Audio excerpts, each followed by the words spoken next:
Hai semua, Assalamualaikum warahmatullahi wabarakatuh. Kembali lagi dengan saya Mama Ara di channel YouTube Eki Sofiana. Seperti biasa ya Bunda, saya akan membagikan kegiatan saya dan sharing-sharing sedikit ya Bunda. Gimana nih Bunda kabarnya? Semoga dalam keadaan sehat semua ya. Alhamdulillah. Ini saya dapat ikan dari Habib Lutfi ya. Habib itu bagi ikan di perumahan gitu di lingkungan kami. Ini dapat banyak Bunda, alhamdulillah. Nah ini saya sama ibu saya tadi habis bersihin dan mau masukin ke kontainer, dan sebagian mau dibawa pulang sama ibu sama buat ibu mertua saya ya Bunda, karena besok ibu saya sudah mau pulang karena sebentar lagi mau bulan puasa, jadi ya mau dijemput bapak gitu besok. Nah saya sambil sharing-sharing ya Bunda, saya juga mau bersihin kulkas karena kulkasnya itu banyak sayuran yang busuk kemarin karena saya sakit, jadi nggak masak ya, sayurnya banyak yang terbuang gitu, sayang banget ya Bunda. Kadang memang karena penyimpanannya saya kan karena lagi sakit cuma dimasuk-masukin aja, akhirnya banyak yang busuk gitu Bunda. Apakah kamu sering merasa malas, bahkan seolah-olah benar-benar dilanda kemalasan? Ada beberapa langkah yang bisa kita lakukan ya dalam menghindari atau dalam kehidupan sehari-hari kita agar bisa melawan rasa malas. Ini bisa menjadi motivasi hidup kita ya, agar rajin dan produktif. Nah ini saya sambil beresin isi kulkas ya Bunda, banyak banget sayuran yang terbuang karena memang saya kemarin nggak masak, sakit, jadi banyak sekali yang busuk. Jadi saya mau pisah-pisahin yang masih bisa dimasak dan sama yang udah nggak bisa dimasak ya. Sebenarnya mubazir sekali, tapi gimana lagi ya Bunda, namanya orang sakit kan nggak bisa diprediksi, jadinya ya udahlah nggak apa-apa. Apa aja sih langkah-langkah yang untuk kita bisa lakukan melawan rasa malas? Yang pertama itu mandi pagi ya Bunda. Pertama bangun pagi-pagi dan langsung mandi, jangan langsung buka HP ya Bunda, karena HP itu bisa membuat mood kita itu jadi berantakan. Kalau kita bangun langsung buka HP, yang ada nanti malahan kerjaan kita itu keteteran. Mandi pagi hari bisa membantu otak itu lebih fokus sepanjang hari dan bisa menghindari diri dari rasa bermalas-malasan ya Bunda. Jadi usahakan kalau pagi bangun tidur sebelum sholat ya, atau sehabis sholat ya nggak apa-apa. Kalau misalnya masih terasa dingin pakai air hangat ya Bunda, sebisa mungkin mandi pagi. Kalau saya senyamannya saya aja Bunda, biasanya ya kadang kalau mau antar anak sekolah sekalian mandi, kalau enggak habis beres-beres rumah gitu ya langsung mandi pagi. Nah yang kedua, tidur malam di jam 10 paling lambat ya Bunda. Saat malam tiba itu aturlah jam tidur maksimal jam 10 dan hindari membuka sosmed ya minimal setengah jam atau 1 jam sebelum tidur. Ini akan membuat tubuh kita ini punya waktu ya untuk istirahat yang cukup. Segera matikan handphone kita, matikan lampu kita biar redup ya, biar nyaman. Terus matikan televisi juga. Tidur yang cukup itu bisa bikin segar di esok harinya, sehingga lebih bersemangat dan tidak tertarik untuk bermalas-malasan ya.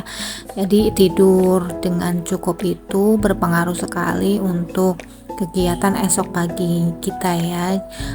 Jika kita tidurnya kurang, pasti paginya juga badan rasanya nggak enak ya Bunda. Jadi sebaiknya kalau malam itu paling lambat itu jam 10 ya Bunda. Jangan mainan HP terus ya Bunda. Biasanya itu kadang kalau sudah mainan HP itu kita itu kadang terlena ya, sampai-sampai nggak lihat jam. Kayak kemarin saya waktu sebelum sakit juga kayak gitu, nggak keasikan scroll TikTok, scroll IG, ternyata nggak waktunya sudah larut malam sampai jam 11 baru bisa tidur gitu. Dan itu pun juga kadang biasanya kalau sudah meletakkan HP kita juga nggak langsung tidur ya, karena mungkin jamnya sudah kelewat, akhirnya rasa ngantuknya hilang gitu. Wah, ya akhirnya kita tidurnya jadi kurang berkualitas. Paginya mood kita nggak bagus, kesehatan kita juga pasti menurun juga.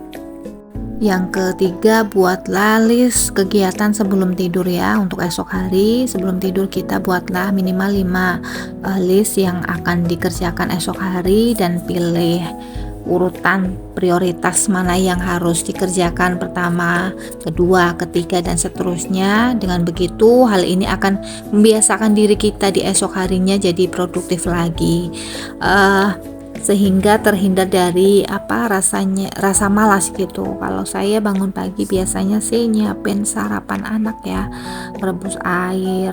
Yang pertama ya sholat dulu lah, terus habis itu nyiapin sarapan buat anak, terus habis nyiapin sarapan, nyiapin pakaian juga buat anak. Karena suami jarang sarapan pagi, jadi saya nggak nyiapin sarapan berat ya, paling sarapan yang ringan-ringan aja, kayak misalnya bikin bubur atau bikin cemilan apa gitulah kalau ada waktu. Tapi kalau enggak ya kita beli jajan aja gitu bunda. Kemudian yang keempat, saat waktu luang memanfaatkannya ya. Jadi banyak waktu yang harus kita manfaatkan untuk hal yang menambah pengetahuan. Saat ada waktu luang, memanfaatkan untuk menambah pengetahuan ya. Contohnya seperti sering-sering menonton video yang mengandung edukasi atau menonton konten orang-orang yang positif gitu, atau membaca artikel-artikel yang inspiratif dan inovatif ya.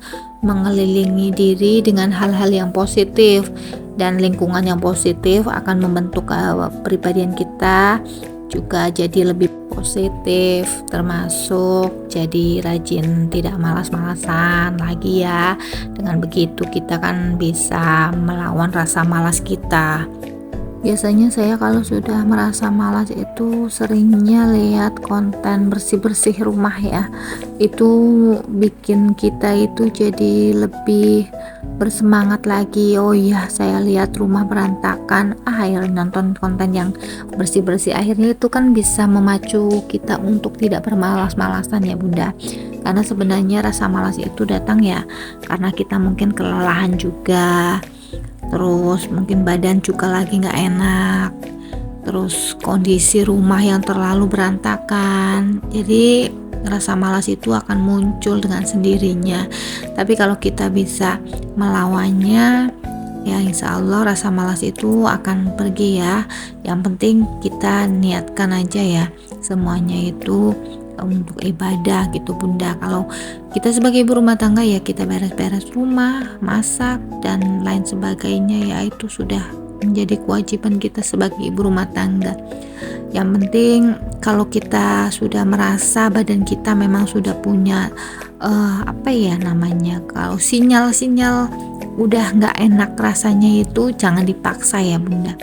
Kalau sinyal-sinyalnya sudah muncul, mungkin rasa nggak enak, badan udah mulai greges, mulai merasa kayak, kalau saya itu seringnya itu rasa dingin, terus mual gitu, itu saya sudah stop. Saya nggak mau melakukan aktivitas apa-apa dulu sebelum saya benar-benar merasa badan saya itu udah nyaman dan benar-benar sudah bisa untuk melakukan aktivitas ya. Karena kalau dipaksa yang ada malah nanti tumbang kayak gitu. Jadi kita harus perlu tahu tentang tubuh kita sendiri ya.